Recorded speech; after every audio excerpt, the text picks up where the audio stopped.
भजन 34 और उसके 1 पद से लेकर 6 पद तक पढ़ेंगे। मैं हर समय परमेश्वर यहोवा को धन्य कहा करूंगा, उसकी स्तुति निरंतर मेरे मुख से होती रहेगी। मैं परमेश्वर यहोवा पर घमंड करूंगा, नम्र लोग यह सुनकर आनंदित होंगे। मेरे साथ परमेश्वर यहोवा की बड़ाई करो और आओ हम मिलकर उसके नाम की स्तुति करें। मैं परमेश्वर यहोवा के पास गया, तब उसने मेरी सुन ली और मुझे पूरी रीति से निर्भय किया। 5 भी बढ़ दो। जिन्होंने उसकी ओर दृष्टि की, उन्होंने ज्योति पाई और उनका मुंह कभी काला न होने पाया। आमीन। मेरे अजीजों, परमेश्वर का वचन, दाऊद का भजन इस प्रकार से कहता है, मैं हर समय यहोवा को धन्य कहता रहूंगा। हर समय का मतलब है हर परिस्थिति में। हमारे जीवन में जब अच्छे दिन होते हैं, हमारे मुंह से जरूर प्रभु धन्यवाद निकलता है, लेकिन जब हम कष्टों की वादी में से होकर गुजर रहे होते हैं, हमें ऐसा महसूस होता है कि हमारे जीवन में कष्ट क्यों है, और लगता है परमेश्वर ने हमें छोड़ दिया। ये हमारा अनुभव होता है उस समय, हर एक के जीवन में होता है। जब कष्ट आते हैं, कष्टों की वादियों में से होकर गुजर रहे होते हैं, कुछ चीजें हमें सताने लगती हैं। कभी कभी हमारे जीवन का खालीपन, कभी कभी हमारे जीवन में सूनापन, अकेलापन, ये सब बातें हमें कचोटती हैं। कभी कभी जो अपेक्षा हम लोगों से करते हैं और लोग उस अपेक्षा पर खरे नहीं उतरते हैं, तब भी हमारा मन कुंठित होता है। मैं कई बार विश्वासियों को ये समझाता हूं कि मारवाड़ी में एक कहावत है, नेकी कर और दरिया में डाल दे। लेकिन हमारे से ये होता नहीं है। हम क्या कोशिश करते हैं, जिसके साथ हमने भलाई की है वो हमारे साथ हमेशा बना रहे। And it is impossible thing. मुझे बताइए, जिस गुरु के पीछे मैं और आप चल रहे हैं, उस गुरु ने इस धरती पे रहते हुए 3-3.5 साल जो मानव सेवा की, अंधों को आंखें दी, लंगड़ों को चलाया, मुर्दे जिलाए, दुष्ट आत्मा से लोगों को आजाद किया, हजारों लोग उसके मिनिस्ट्री में आशीषित हुए। क्या यीशु मसीह को जब क्रूस पे चढ़ा रहे थे, एक ऑप्शन सामने था, या तो बरअब्बा को चुन लो या यीशु मसीह को चुन लो। तो यीशु मसीह को उस समय थोड़ी सी राहत मिली होगी कि चलो एक अच्छा ऑप्शन आया है, और अब लोग जिन्हें मैंने चंगा किया है, जिन्हें मैंने आंखें दी, जिन्हों को मैंने 38 साल की बीमारियों से आज़ाद किया, दुष्टात्माओं से आज़ाद किया, अब वो मेरे लिए आवाज़ उठाएंगे। पर मुझे बताइए, क्या किसी ने यीशु मसीह के लिए कहा कि हमारे लिए यीशु मसीह को छोड़ दो?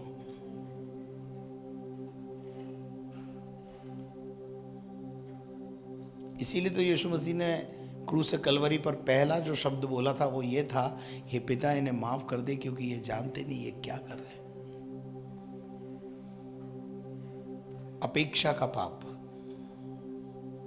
अपेक्षा मनुष्य करता है, किसी के साथ भलाई करेगा तो उससे अपेक्षा करेगा कि ये रिटर्न देगा मुझे, या ये मेरे साथ फेथफुल रहेगा, ये मेरे साथ वफादार रहेगा। मैं आपको बताना चाहता हूं, जो बच्चे आपने जन्म दिया ना, जिनको आपने पाला पोसा बड़ा किया, वो बच्चे भी कई बार आपके साथ फेथफुल नहीं रहते हैं। वो ऐसा बड़े होकर के ऐसा बोल देते हैं, किया तो क्या किया। कई बच्चे ऐसे बोलते हैं, हमारे लिए करा ही क्या तुमने। और उस समय ऐसा प्रतीत होता है मानो हथौड़े चल गए। जिन बच्चों के लिए पूरा जीवन माँ बाप निछावर कर देते हैं, वो बच्चे अगर ऐसे जवाब देते हैं जिसकी आपको अपेक्षा नहीं होती कि मेरा बेटा या मेरी बेटी मेरे को ऐसा जवाब देगी, और ऐसा जवाब जब मिल जाता है तो आपका दिल, हृदय टूट जाता है।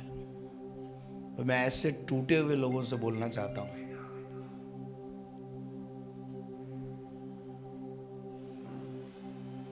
कि भलाई करके भूल जाओ, कभी दुखी नहीं होगे। दुनिया में सब धोखा देंगे। आपका हस्बैंड, आपकी वाइफ, आपके बच्चे, आपके अपने रिश्ते नाते सब झूठे हैं। एक ही रिश्ता वो कहता है, मैं ना तुझे धोखा दूंगा, ना मैं तुझे कभी छोड़ूंगा। You are not alone. वो कभी नहीं छोड़ेगा, क्योंकि उसने हमको अपनी हाथों से बनाया है। आप देख लीजिए, आपके बच्चे कितनी भी नाफरमानी करें आपके साथ, भले आपको लात मार के चले जाएं वो, लेकिन अगर आपको ये पता चले कि मेरी बेटी और मेरा बेटा जो आज से 10 साल पहले मुझे ठुकरा के गया था, आज तकलीफ में है, क्या करेंगे आप? आप सहायता देने के लिए तैयार हो जाएंगे। होंगे कि नहीं होंगे? इसी प्रकार से हमारा परमेश्वर भी है। हम चाहे कितनी भी नाफरमानी कर दें, वो हमें कभी नहीं छोड़ेगा। इसलिए बेहतर होगा इंसान के साथ मन लगाने से अच्छा है खुदा के साथ मन लगाएं। खुदा ने यहोशू से कहा, मैं ना तुझे छोड़ूंगा, ना मैं तुझे कभी धोखा दूंगा। मनुष्य धोखेबाज हो सकता है, लेकिन वो परमेश्वर ना छोड़ेगा ना त्यागेगा। इसलिए मैं उन भाई बहनों से कहना चाहता हूं जो अपने जीवन में अकेलापन, सूनापन महसूस करते हैं। मैं नहीं जानता प्रभु मुझसे क्यों बुलवा रहा है, पर हो सकता है किसी को जरूरत होगी। आपके जीवन के सूनेपन को, आपके जीवन के खालीपन को, आपके जीवन के अकेलेपन को, आपके जीवन के बेडोलपन को केवल एक ही है जो फिलिंग द ब्लैंक्स को फिल कर सकता है, और वो है परम ईश्वर, परमेश्वर। तो उससे मन लगाओ, अपना खाली समय उसके साथ बिताओ। आप कभी अकेले नहीं हैं।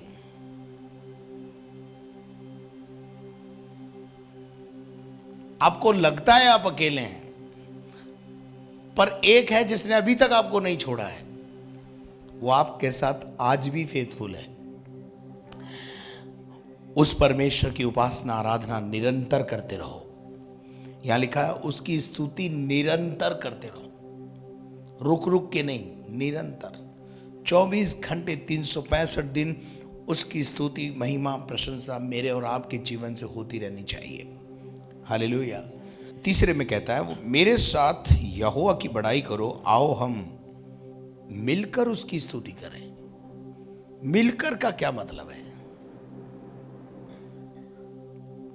क्यों प्रभु यीशु मसीह ने अपनी देह के दिनों में कहा, जहां 2 या 3 मेरे नाम से होंगे मैं वहां पर मौजूद होऊंगा।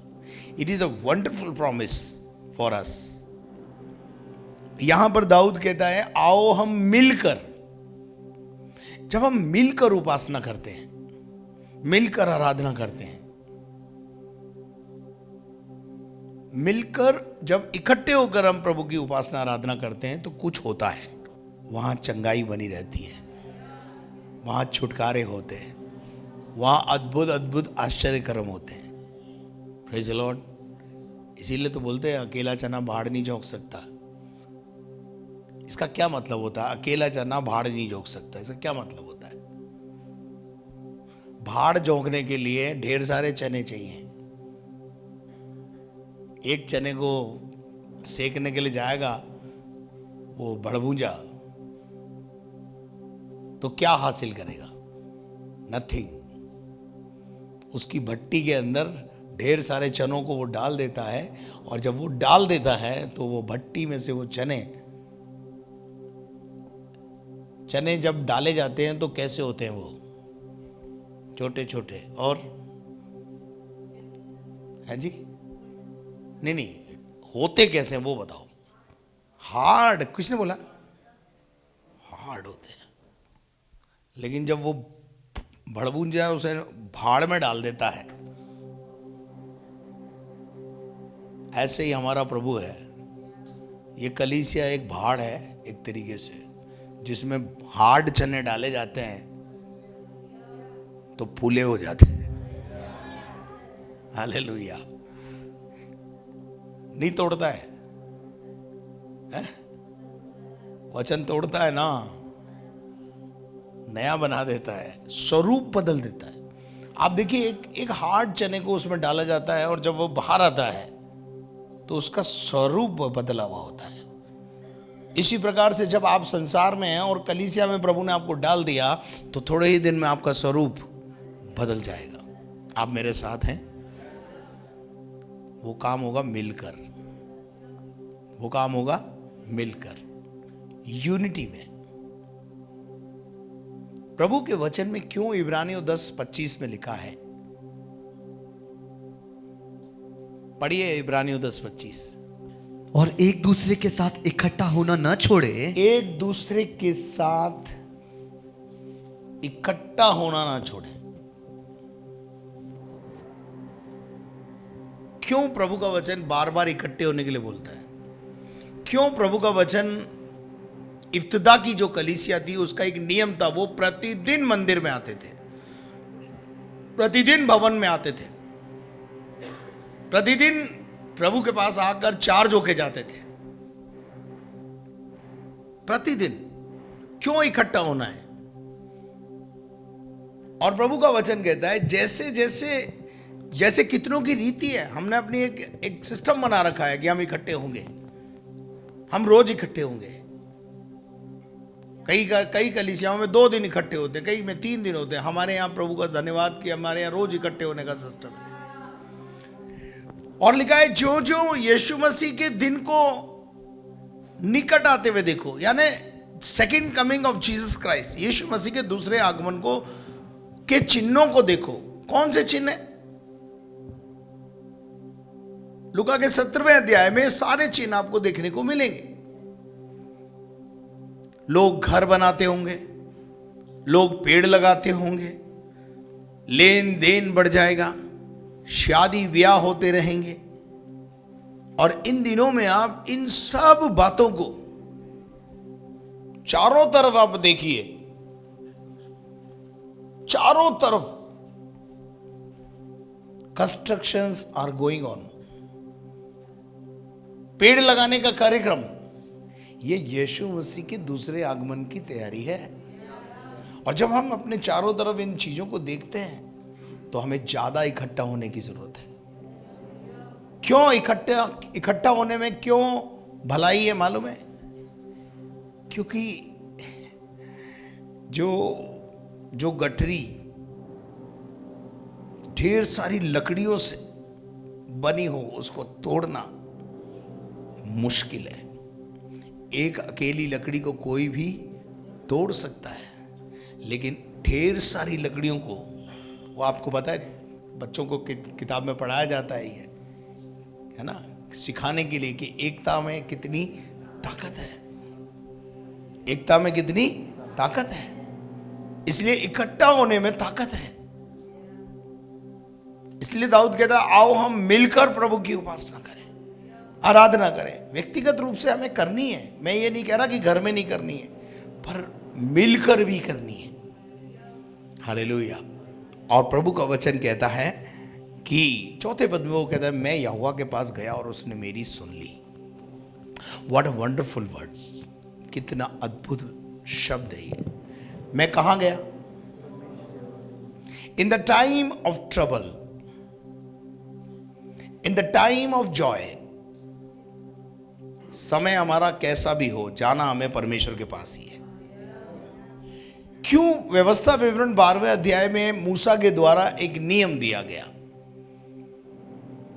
कि तुम अपने जीवन में चाहे गम हो या खुशी हो, चाहे भेंट चढ़ानी हो, चाहे कुछ भी करना हो, जाना भवन में ही है।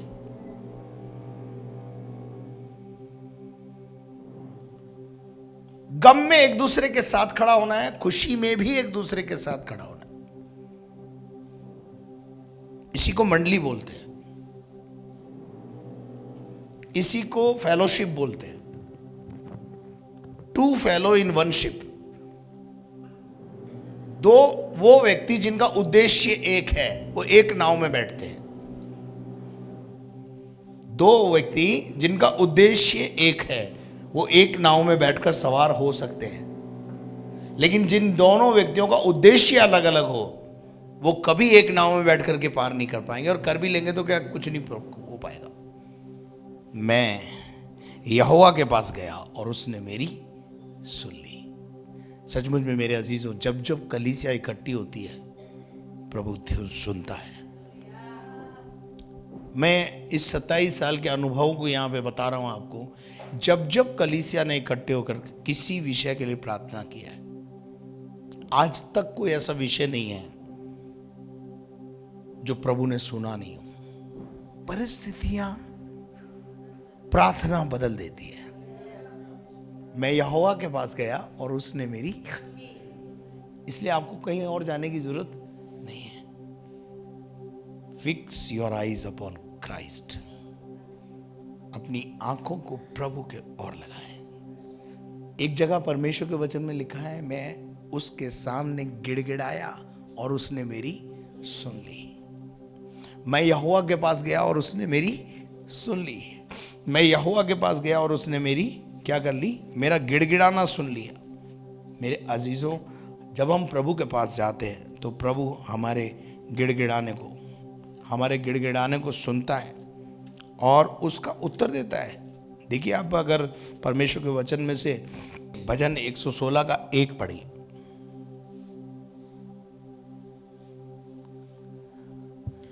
जब हम प्रभु के पास जाते हैं, देखिए, आप में से बहुत सारे लोग जब यीशु मसीह के पास पहली बार आए होंगे या मुझसे पहली बार मुलाकात हुई होगी, तो एक हेजिटेशन होता है। पर उस हेजिटेशन को खत्म करके कोई ना कोई आपको प्रभु के पास, प्रभु के भवन में ले आया। अब क्या हुआ? पढ़ो। मैं प्रेम रखता हूं। क्या हो गया? मुझे प्रेम हो गया। क्या हो गया? आपको यीशु से क्या हो गया? आपको यीशु से क्या हो गया? अगर आपको यीशु से प्रेम नहीं हुआ होता ना, आप यहां नहीं होते।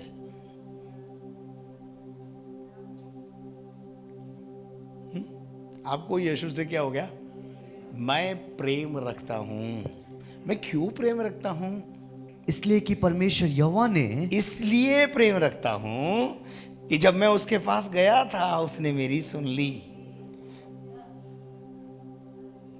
जब मैं दुविधा में था, जब मैं परेशानियों के दौर में था, मैं तकलीफ के दौर में था, पहली बार जब आप आए, बहुत खुशहाल थे क्या? यहां एक भी ऐसा नहीं है जो खुशहाली में आया हो, मुझे बता दो। हाँ जी, एक भी ऐसा नहीं है जी जो परेशानी में ना था और यहां आ गया हो। हम हर जो लोग हैं यहां पर, सब परेशान अवस्था में यहां पर आए थे, गिड़गिड़ाए उसके सामने, और जैसे ही उसने हम पर हाथ रखकर बोला, बोल बेटी क्या हुआ, तब हमें मालूम पड़ा ये तो हमारा भी है। हमारी सोच बदल गई और हमको उससे क्या हो गया? क्या प्यार हुआ है, छूट ही नहीं रहा है। ऐसा प्यार, उसके लिए कितनी फप्तियां सही हमने, समाज के कितने ताने सहे हमने, हैं? अपनों की फप्तियां सुनी हमने, सुनेगी नहीं। पर प्यार तो प्यार है। प्यार बावड़ा होता है, देखो सीधी बात है। किसी लड़की को लड़के से प्यार हो जाए, माँ बाप की सुने क्या भाई साहब? नहीं सुने। ऐसे ही हमको मसीह से प्रेम हो गया, हुआ ऐसा दीवाने हो गए। बात तुम कुछ भी करो, मैं तो उसी से करूंगी बस। अरे देख, मैं तेरे को बहुत अच्छा वाला दिखाता हूं, हमारे यहाँ भी है। अरे तेरे पास रख, हमें अच्छा वाला मिल गया, उससे प्यार हो गया। लिखा है मैं प्रेम रखता हूं इसलिए कि यहोवा ने मेरे, मैं क्यों प्रेम करने लगा उससे? क्यों प्रेम करने लगे हम उससे? क्योंकि जब हम ट्रबल में थे, गिड़गिड़ाता कब है आदमी? इन द परेशानी, समस्या में, विपत्ति में। और जब हम गिड़गिड़ाए तो उसने हमारी सुन ली, क्योंकि हमें एक हीरा मिला है। उस कोहिनूर हीरे से भी ज्यादा बेहतर अनमोल हीरा है वो। उसको पाने के लिए हमने बहुत सारे हीरे जवाहरात बेचे हैं, त्यागे हैं, फिर मिला है वो। इतने आसानी से नहीं मिला है, और जब वो मिल गया है तो अब हम उसे छोड़ नहीं सकते। मैं प्रेम रखता हूं क्योंकि उसने मेरा गिड़गिड़ाना सुना है, हमें उससे प्रेम हो गया। Hallelujah, hallelujah. मैं प्रेम रखता हूं इसलिए कि उसने मेरा गिड़गिड़ाना सुना है। मैं प्रेम रखता हूं इसलिए कि जब मैं उसके पास गया, उसने मेरी सुन ली। मेरे प्यारे लोगों, ऐसा कोई भी नहीं है इस दुनिया में जिसने हमारी सुधि ली हो। हालेलुया। और एक और लाइन है उसके अंदर, उसके बाद खत्म करूंगा। मुझे पूरी रीति से निर्भय किया, डर की आत्मा को मेरे अंदर से निकाल दिया। अगर आप डरपोक होते, यहां होते। बहुत सारे लोगों को यहां आने से रोका गया, और वो रुक भी गए। कारण डराया, समाज के लोगों ने डराया, अड़ोसी पड़ोसी रिश्तेदारों ने डराया। और जो डरे वो यहां नहीं है, लेकिन जो निर्भय हो गए, जिन्होंने कहा होगी जो देखी जाएगी, जिएंगे तो प्रभु के लिए और मरेंगे तो प्रभु के लिए। जिसने हमारा गिड़गिड़ाना सुना, उसकी उपासना आराधना करेंगे। उसने हमें पूरी रीति से, बोलो पूरी रीति से। अब हम डरते वरते नहीं। मृत्यु का भय हमारे जीवन में था, परंतु अब हम मृत्यु से भी डरते नहीं, क्योंकि मृत्यु का भेद हमें समझ में आ गया कि मृत्यु हमारे लिए नुकसान नहीं है, परंतु मृत्यु हमारे लिए फायदा है। क्या आप मेरे साथ हैं? आगे की बात कल करेंगे।